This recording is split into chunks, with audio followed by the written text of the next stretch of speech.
Nearly finished Bereshis. We're approaching the end of Bereshis with the guidance of the Ksav Sofer, the famous son and successor, eldest son of the Chassam Sofer, just for anyone who may not be familiar over the weeks. And our subject tonight, we've given the title to our discussion as Prisoner of the Palace. So let's get right to it. Of course, the Parsha begins following on sequentially from the end of last week's Torah reading, where Yosef has successfully interpreted the dreams of the butler and the baker, courtiers of Pharaoh, and he correctly foretells that the dreams anticipate the restoration of the butler to his position and the elevation of the baker to the gallows, and he will never be heard from again. So the Parsha ends, last week's Parsha ends with Yosef's request that the butler should remember him to Pharaoh and elevate him from this pit, from this dungeon. And the Torah concludes, the Parsha concludes, he did not remember him, he forgot him entirely. We spoke about that last week, or I intended to, I'm not sure what we got to it. But anyway, that sets the stage for this week's Torah reading. Miketz shnasayim yamim ufaro choleim. It was at the end of 2 years. The Torah doesn't just say 2 years later, but it uses this expression miketz. Kates means something which is like the frontier, the border, something which represents the end of a process. The word Kates, we have it in Ma'oz Tzur, Kates Bavel Zerubbabel, the Kates. We have even the idea that the word Kates can refer to the Messianic Advent. It's the end of days. Even the word muktzeh, on Shabbos, we avoid moving things, objects which are muktzeh means things which are beyond our thinking on Shabbos. Something that I may not use on Shabbos, like a pen or a cell phone, I may not move on Shabbos either. Perhaps under certain circumstances, I may be this what we call muktzeh, and the meaning is it's been, so to speak, pushed beyond the frontiers of my mindset on Shabbos. And the word muktzeh has other uses as well in halachic contexts, all with the same meaning.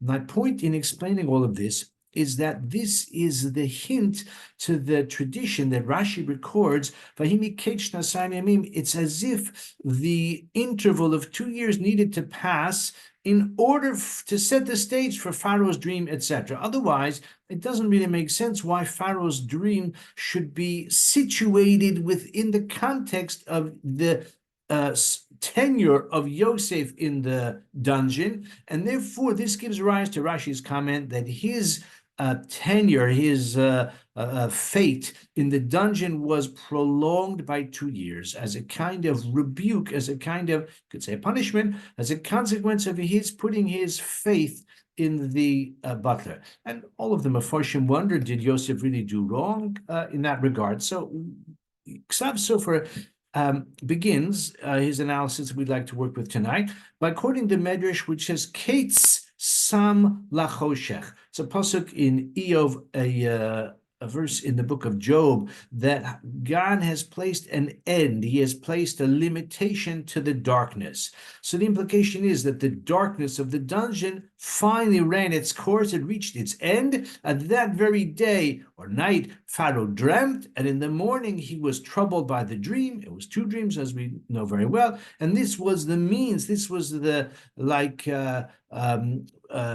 background to Yosef's elevation from the dungeon. That, of course, is the dramatic sequence of events which elevated him from the dungeon to the palace. He became the viceroy, Mishneh Lemelech, as we know. Says Ksav Sofer, firstly, the Medrash explains that Yosef's time in the dungeon was extended, prolonged by 2 years because he had misplaced faith or reliance on this butler who proved to be ultimately self-serving. He didn't mention Yosef at all until it was in his own interests 2 years later to do so. Says Ksav Sofer, how do we know, how does the Medrash know that it was his experience was extended, that really, because of a certain reason, that is to say, initially he would have been elevated much sooner, but because of what he did, namely his erroneous reliance upon the butler, his time, his suffering was extended by 2 years. How does the Medrash know that? So I've already indicated really the remez, the Miketz, like implies the end, like the 2 years had to elapse, as if Yosef didn't necessarily realize it, but he had to wait day by day for 2 years to pass until the moment had arrived. Just parenthetically, Meshech Chochmah has another explanation as to how the Medrash knows that the 2 years were an add-on. It wasn't part of his original sentence in the heavenly reckoning. And that is that the benefit, the sort of function of Yosef's time in the dungeon was so that he would get to know the butler and the baker. And these were, as we said, high-ranking courtiers in Pharaoh's retinue. And they were familiar with the ways of court, with the mannerisms and with the intrigue and with the personalities and maybe with the language. And Yosef, because he spent time with these political prisoners, high ranking, so he was able to, again, without even realizing, he was able to prepare himself for his role in the palace.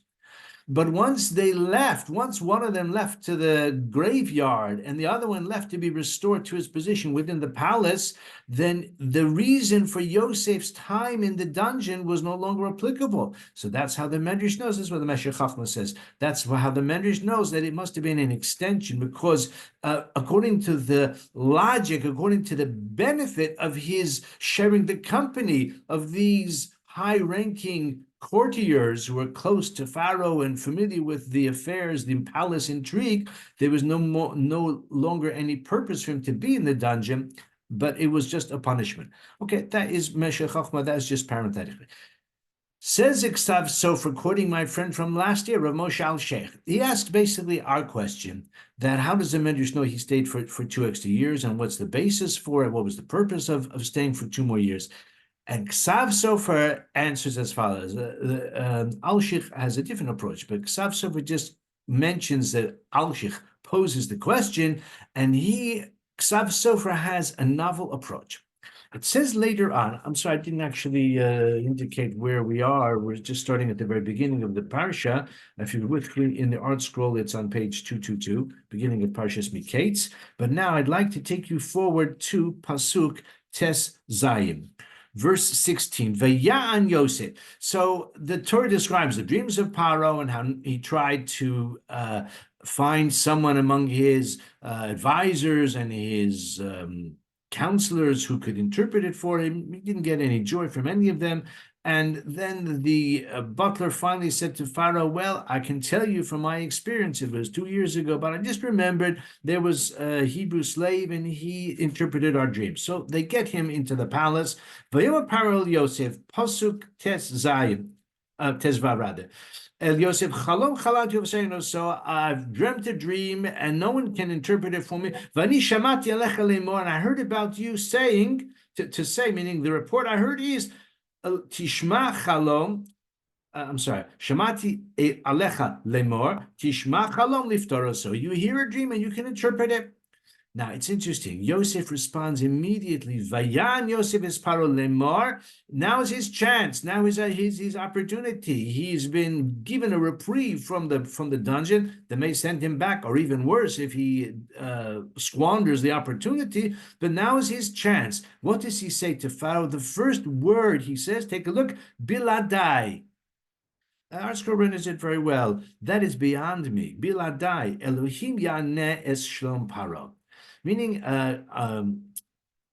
Onkelos renders it, bar min chachmasi, it's not because of my wisdom.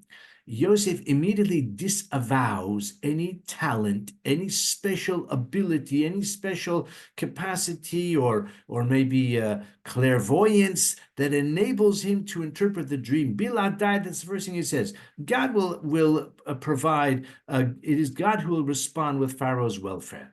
So the Balei Musar of Chaim Shmulevitz has a beautiful shmuz about this, but Ksav Sofer says something very novel and counterintuitive. he says like this: Yosef did not want to be in the palace. When Yosef said to the butler, when you are elevated, when Pharaoh restores you to your position, remember me to Pharaoh. So they take me out of this dungeon because I haven't done anything wrong. I was framed and I've been here for years, and give me an opportunity for a pardon, what they call in America, presidential pardon, clemency, so that he could do what? So that he could hightail it out of Egypt and go back to his father to learn Torah in the land of Israel. That's what he wanted to do. Remember, he was sold as a slave into Egypt. He had no option in terms of arriving. He was bought by one of the other ministers of Pharaoh, of Potipharah. And again, he was essentially a captive. He was a prisoner there. He could not escape. When they put him in the prison, he certainly could not escape. If they elevate him from the prison, he's out of there. He's going to go make his way as a free man. He's going to make his way back to the land of Canaan. That's all he wanted to do. So therefore, when he was in a position to tout his own ability to possibly win the favor of Pharaoh, he absolutely sought to avoid that outcome. That's why the first thing, this is biladai, as if to say, is not my special talent. It so happens that God revealed the meaning of those dreams in the prison 2 years ago to me. So I was the conduit through which God revealed it. And there may be someone else who could do that for you as well. It's God, is not me. Says Sofer something very, a very reasonable suggestion. Yosef didn't want to be in the palace. That is to say, he didn't want the job. He didn't want to become the dream interpreter, the royal dream interpreter, or anything else. Certainly not the role that eventually fell into his lap.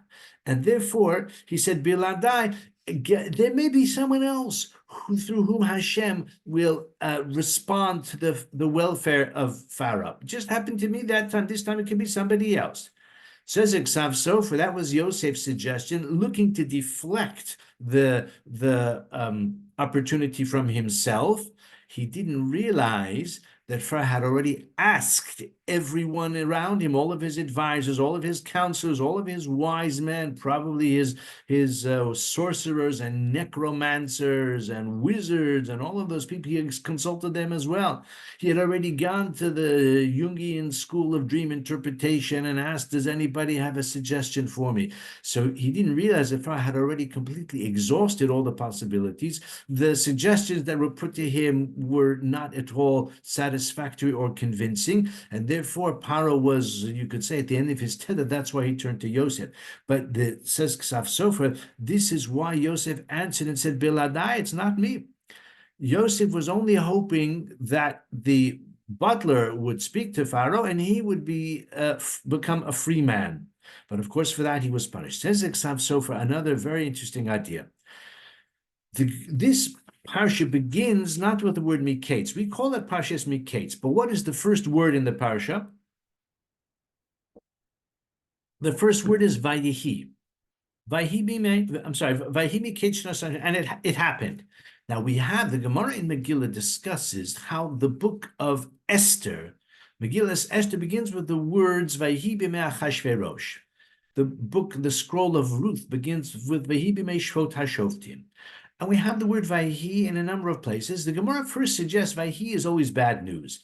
Vehaya is good news. Vayihi is like Vay, oy vey. Vayihi is always bad news. That's what the Gemara first suggests.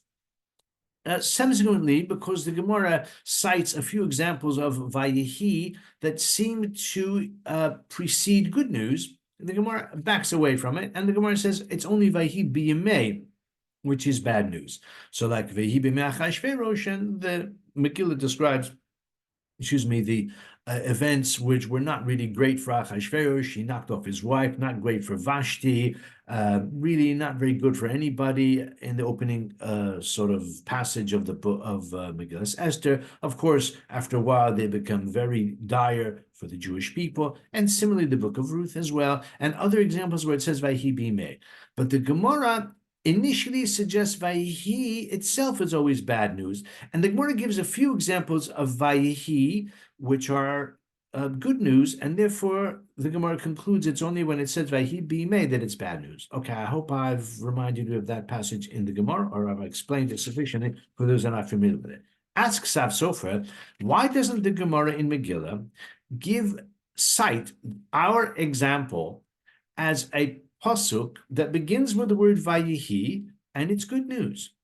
Certainly good news for Yosef because he's elevated from the prison. It's certainly good news for Mitzrayim, and even though it's true there's a famine, but first there's 7 years of plenty. So the word Vayihi here, is the prelude or presages good news for Yosef and good news for Egypt in the sense that 7 years of plenty follow. And even though there's years of famine, but because of Yosef's clever counsel, Egypt becomes enriched as a result.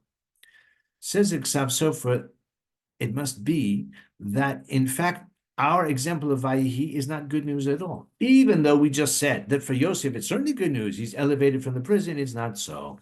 Says Iksav Sofer, according to this explanation that he's advanced, that Yosef himself, it was tsa'ar, it was suffering for him that he, in his own mind, he was freed from the dungeon, but he became a prisoner of the palace. He became the viceroy. He became the assistant or the companion or the second in command to Pharaoh, which maybe superficially there's power, there's glory, there's prestige, there's fame, there's celebrity, etc. But for Yosef himself, he wasn't happy with that outcome at all. All he really wanted to do was to go back home to his family, to his father. Not sure he had much of a family other than his father. Didn't hit it off with his brother. His mother passed away, but he's got his father at least. So that's what he wanted to do. And that's why it says Vayihi, because the Gemara doesn't suggest here's Vayihi, which is good news. It's not so. This Vayihi is also bad news. Certainly was bad news for Yosef in his own mind. Of course, it was all part ultimately of the divine plan. His sojourn in the dungeon was prolonged by 2 years, but eventually he was released, but he was released to the role of becoming a public servant in the position of the viceroy of Egypt and everything that went with it. That's what Ksav Sofer says about Vayhi Miketz, that he was sort of destined, he was, I don't want to say exactly punished, but because of his misplaced trust in the butler. I want to share with you in the time we have left another piece, which is a bit longer in Ksav Sofer, but we don't need to take more than 10 minutes to share it. And this is at the end of the Parsha, near the end of the Parsha, where the Torah describes how the brothers of Yosef make their way to Egypt to buy provisions. Of course, as is very well known, they encounter Yosef, who gives them a very hard time. And of course, they don't know it's Yosef. And he ultimately, in addition to keeping Shimon as a hostage, he also returns their money, which leaves them very perplexed and anxious. When they come back a second time of necessity because of the intensity of the famine, they deliberately bring back the money that was somehow mysteriously returned to them the first time, as well as money to pay for new provisions. And they are greatly anxious and confused by their experience, once again, at the hands of Yosef, of course, not realizing the identity of the viceroy as their long-lost brother.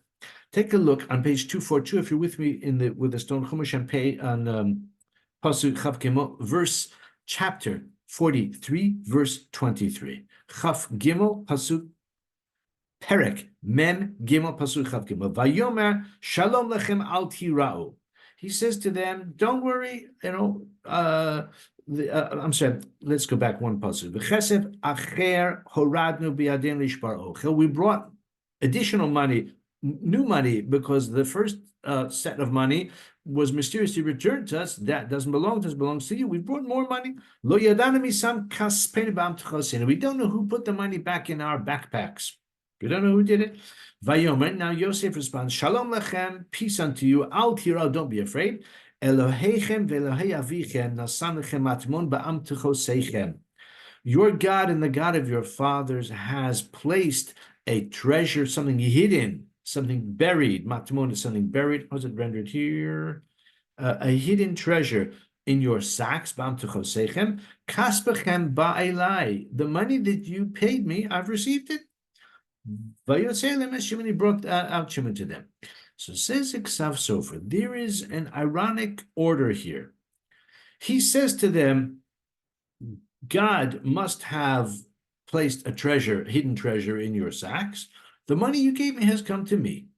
Meaning I've received the money, the money that you received, it must be a blessing of God, which I don't know whether the brothers accepted that explanation. The Torah doesn't really say, but that's what Yosef suggested to them. Of course, Yosef knows very well the background to it. Says Iksaf Sofer, there is an irony here in the order. Take a close look.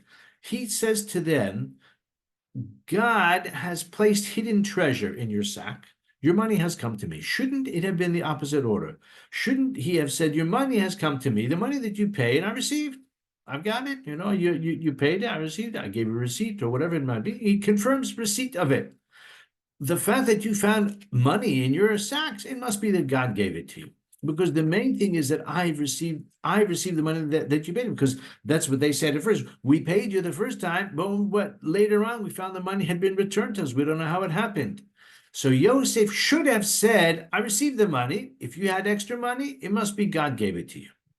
But he doesn't, they don't say that, they say it in opposite order. Ksav Sofer possibly is seizing on this as an opportunity to turn to a theme which he develops at some length, and he's hinted to it. I have seen him hint to this idea elsewhere in his parish, and probably as we proceed through the other books of the Torah, I would expect we'll encounter it again, because it's an important part of his worldview. Says the Ksav Sofer. The Zohar, quoted by the Taz at the beginning of Hilchos Chanukah, says that Hashem does not bring a blessing to something which is not in the world. That is to say, a blessing, or even if you like to say a miracle, is based on something which exists. So if there is a small amount of grain, Hashem may cause it to increase. He doesn't quote this here, but an example of that is a small amount of oil. When the widow of one of the prophets appealed to Elisha, and she said, I'm impoverished. And he said, do you have any oil? She said, I got a small cruse of oil. So he said, pour it, borrow casks and barrels from all of your neighbors and start pouring. The more you pour, the more they will be. So he doesn't quote this actually in this instance, but it's an example of the same idea. If there is a little, Hashem can make it into a lot. But if there's nothing, then Hashem doesn't normally make a miracle, yesh me'ayin, something from nothing. God created the world that way initially, but since then it's been yesh miyesh. So he says, and that's about the Ner Chanukah, the Nes Chanukah. That's why they had to have one cruse of oil to light, and it was only supposed to burn for one night, but it burned for 8 nights. So you say, why couldn't Hashem just make a miracle and they could have water burn or vinegar burn or something like that? So the Zohar says that this is the way Hashem does miracles, even when there is a miraculous component, but it has to be based on something which exists. So and then he says that this is he explains that that's the meaning in our case, where Yosef said that God has given you a gift, and from that your money has come to me, because Hashem has restored the money to you. So that made it possible that I have some of the money that you gave me as well. In other words, the idea that the existence of some money can propagate, can create more.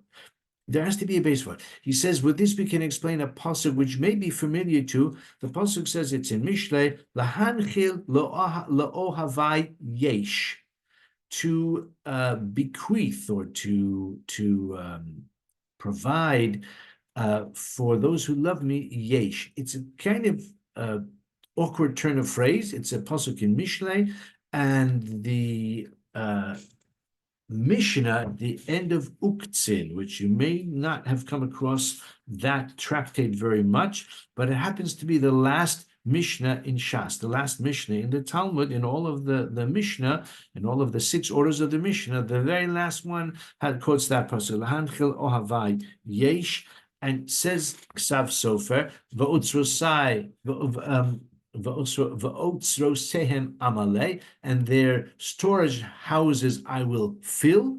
Says the Ksav Sofer, this is the same idea. Yesh, if there is yesh, if there is something, then I will fill the storehouses based on the something, based on something, even if it's a small amount. This is the nature of blessing. Of divine blessing. But what he's getting at here is that a person has to endeavor on his own. Then he quotes a pasuk which is familiar to us because we say it in Hallel. And those who have recited the Shachris prayers day by day during Chanukah will be very well familiar with it because, as I said, it's been on our lips this week. The pasuk says,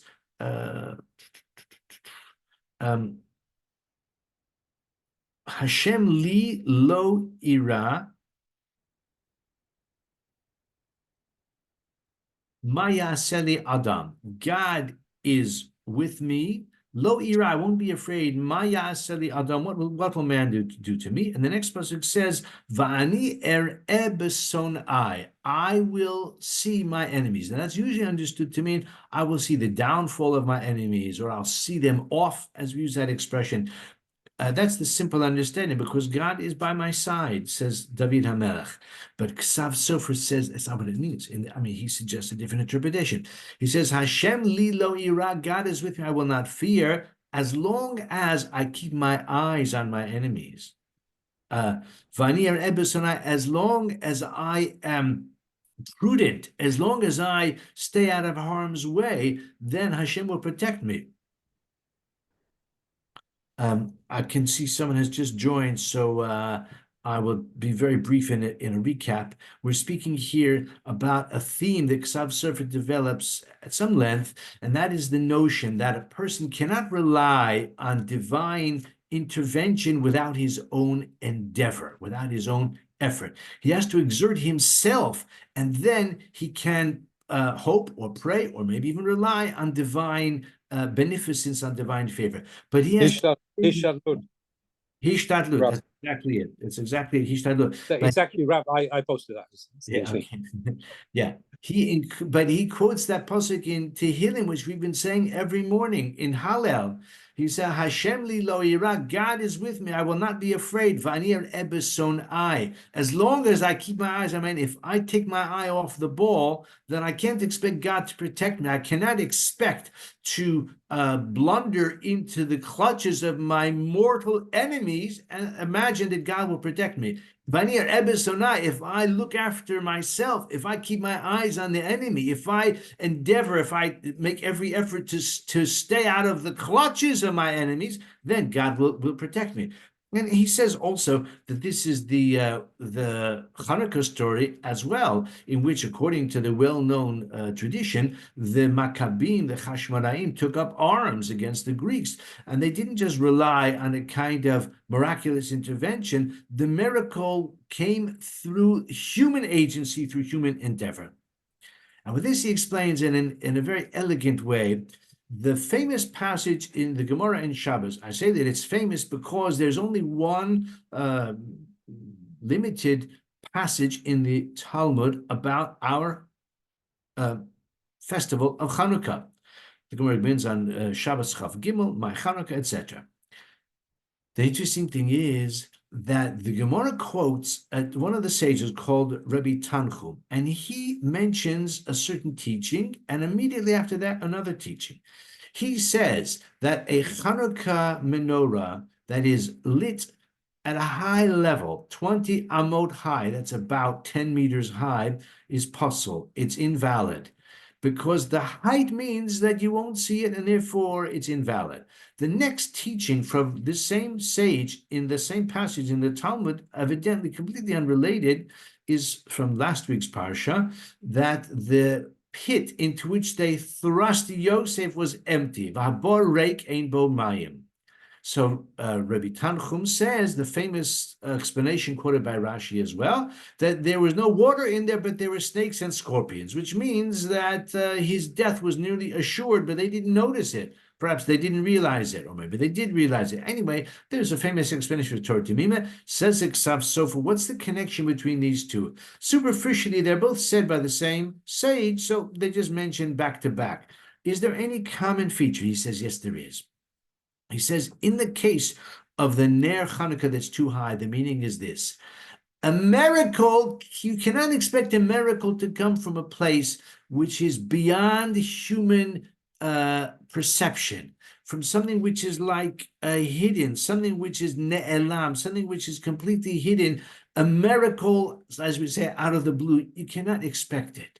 If you endeavor to achieve it, that is to say, if you pursue, like David used that expression, which is exactly the right term, hishtadlut, your own endeavor, then you can hope for divine beneficence as well. That's the significance he interprets of the menorah, which is high. If it's beyond height, if it's beyond sight, if it comes from some hidden place that no one can see, then you can't expect God to shower miraculous blessing upon you in that way. What you have to do is endeavor. He says that's what Reuven said, let's chuck him in the pit. Now, maybe Reuven knew there were snakes and scorpions in the pit, but he felt that if we leave it to the aggressive, those who are proposing, let's kill him, he cannot expect Yosef to be saved because his neck turns to marble or something like that, which it says in the case of Moshe. We have other miraculous statements in the Medrash like that.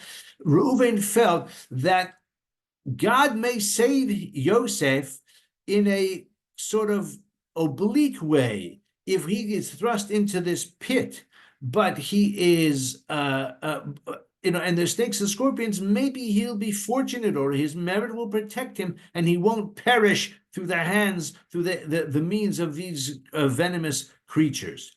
In other words, that kind of miracle is a sort of hidden miracle. It's not a miracle that defies the laws of nature. But Reuven felt that if we just rely on Yosef's merit to protect him from the sword, that is not realistic. That's what he suggests. That's what Ksav Sofer suggests, and that's the sort of shared theme, according to Ksav Sofer, between the two statements. That the Ner Hanukkah, which is too high, is possible. Says Ksav Sofer, it means that a miracle will only come from the world, the real world in which we live, a world in which a person endeavors to the full extent of his capacity, and then he can pray or hope or maybe even rely on Hashem helping him in the rest of the way. I'll just conclude with one last thought. I said a few minutes ago that this is a theme that Ksav Sofer develops here and elsewhere, and actually it reflects the pragmatism of the Chassam Sofer, his father, Ksav Sofer, and the sort of tradition of that portion of Torah Jewry. The descendants and the followers of the Chassam Sofer today are among the most devout, and you could even say reactionary groups within the Jewish world, including Satmar Hasidim, are descended ideologically from that similar kind of mindset. And Satmar is very staunch, and you could say almost extreme, and very devout and all of that, which is true. But, and this is what I'd like to share, and this is maybe come as a surprise to some, there is a definite streak of pragmatism that we find among Hasidim in many cases generally, and among Satmar in particular. And it derives, or it's from the same mindset of the Chassam Sofer, which is that you can't expect God to rain prosperity or success upon you. You've got to endeavor, you've got to work, you've got to do ishtadlus. Whereas in some circles, a sort of Torah-only mindset predominates, as if earning a living is somehow not really the right path for a God-fearing Jew. The Satmar doesn't take that point of view. Of course, they promote the study of Torah and service of Hashem in a fervent way, in a very intense way, but also in a balanced way, in which earning a living has a respected role within that way of thinking. I'll just end with one quip attributed to the Satmar Rebbe, that he was asked about the segula of saying Parshas Haman. There's some people who say every morning or certain mornings of the week, of the year, the passage in the Torah that describes the man which fell from heaven, which symbolizes divine blessing and the means of, let's say, support or sustenance that comes from heaven. And therefore, when a person says the Parshas Haman, it is a segula for divine blessing. It kind of inculcates within himself the recognition that prosperity comes from Hashem. So he was asked about, is this a good minhag to do? He said, yes, this is a very good minhag. It's a very good idea, only until 9 o'clock in the morning. After that, you've got to go to work. The idea that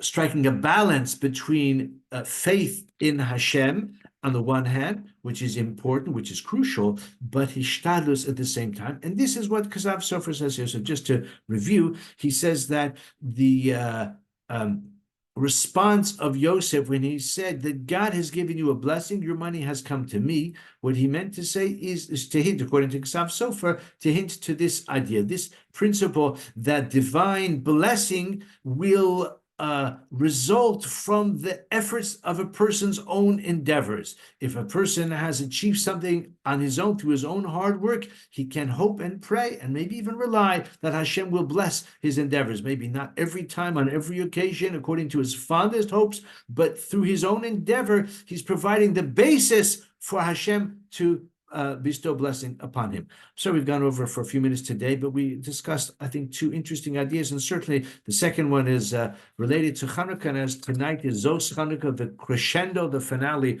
of Hanukkah festival, I thought it would be really nice to take a passage from Kasav Sofer, which has bearing on Hanukkah as well. So thank you to everyone. Enjoy the last night, the last day of Hanukkah, and have a wonderful Shabbos.